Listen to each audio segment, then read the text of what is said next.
कि वही भागवत की कथा हो रही है और बाकी गांव के लोग सब अपने अपने घरों में बैठे आनंद ले रहे हैं। तो जब ऐसा दृश्य देखा तो उनके मन में अशांति उत्पन्न हुई कि ये क्या हो रहा है। फिर वो श्रीधाम वृंदावन में गए।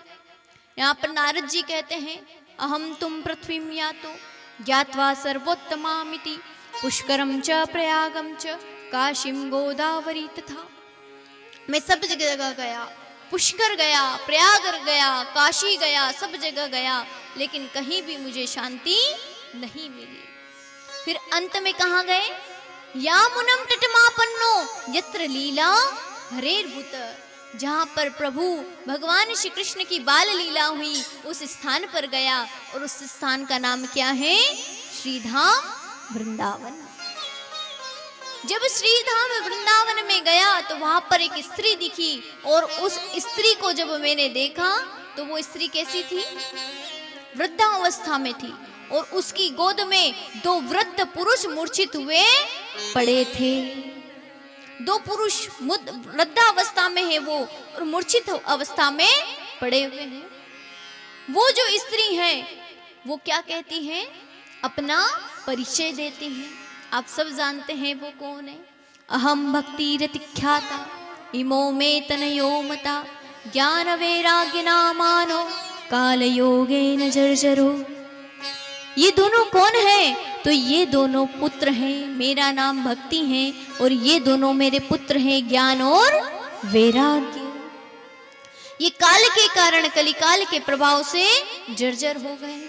अच्छा, भक्ति तो हम थोड़ी बहुत कर लेते हैं, भगवान का नाम कीर्तन करके खूब नृत्य करते हैं, लेकिन जहां तक बात ज्ञान और वैराग्य की आए तो वो संभव नहीं। थोड़ी ज्ञान की चर्चा करो, थोड़ी आत्मा परमात्मा की बात करो, सब समाधिस्थ हो जाते हैं। और कौन सी समाधि में पहुंचते हैं जानते हैं ना? तो क्या ज्ञान और वैराग्य यहाँ पर नहीं है? किसी से कहो अपना घर छोड़ दो, कोई छोड़ेगा? यहाँ पर तो संत भी अब अपना घर नहीं छोड़ सकते। तो ज्ञान और वैराग्य बिल्कुल भी कलिकाल में नहीं है। ज्ञान और वैराग्य वृद्ध हो गए हैं। तो इनका कोई उपाय करो। नारद जी से उपाय पूछती हैं, तो नारद जी उपाय करते हैं। और नारद जी क्या उपाय करते हैं? वेद वेदांत घोषिष्य गीता पाठे मुहुर्मुहु। वेद वेदांत का पाठ करते हैं नारद जी, और गीता जी का पाठ बार बार करते हैं, लेकिन फिर भी ज्ञान और वैराग्य नहीं जगते। और देखिए, ये हमारे सबके ही ज्ञान वैराग्य है, और कहीं के नहीं है। हम कितना भी कलिकाल के कारण हमारे अंदर का जितना भी ज्ञान और वैराग्य है वो वृद्ध हुआ पड़ा है। भक्ति तो थोड़ी बहुत कर लेते हैं, लेकिन ज्ञान वैराग्य का कोई ठिकाना नहीं है। और देखो, गीता जी पढ़ते हैं तो थोड़ा जगता है, थोड़ा कहीं वेद शास्त्रों की वाणी सुन लो, वेदांती महात्माओं को सुन लो, तो थोड़ा ज्ञान जागता है। लेकिन जब तक सुना तब तक ही रहता है। फिर जैसे ही यहाँ से कपड़े झटकार के घर जाओगे, रास्ते में ही वापस सो जाएगा।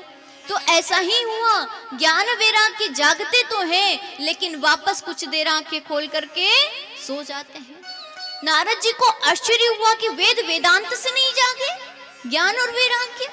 परेशान हुए, तभी आकाशवाणी हुई कि सत्कर्म करो। नारद जी विचार करने लगे, और क्या सत्कर्म करूं।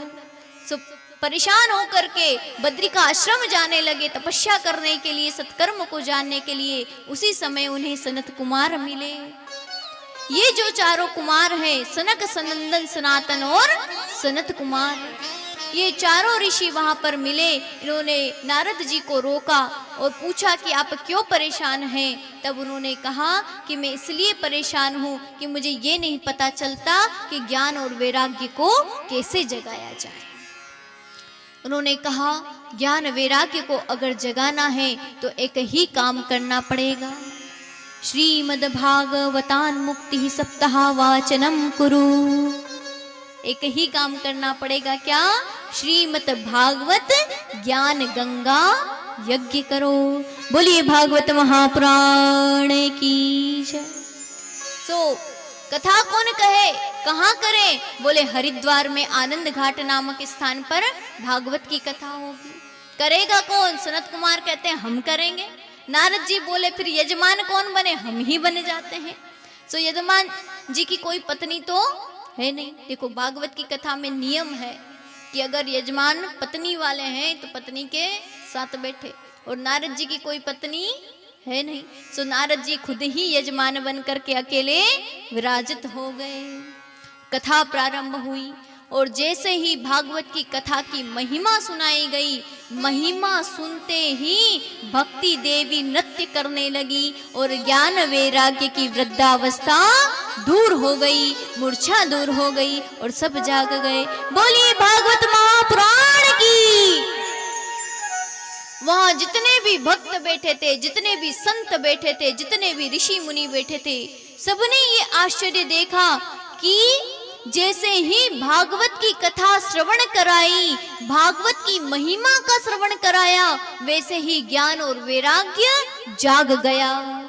ज्ञान और वैराग्य की वृद्धावस्था दूर हो गई। लेकिन महत्वपूर्ण एक बात है। बोले अच्छी बात है भाई, ज्ञान वैराग्य जाग जाए ये कोई बड़ी बात नहीं है।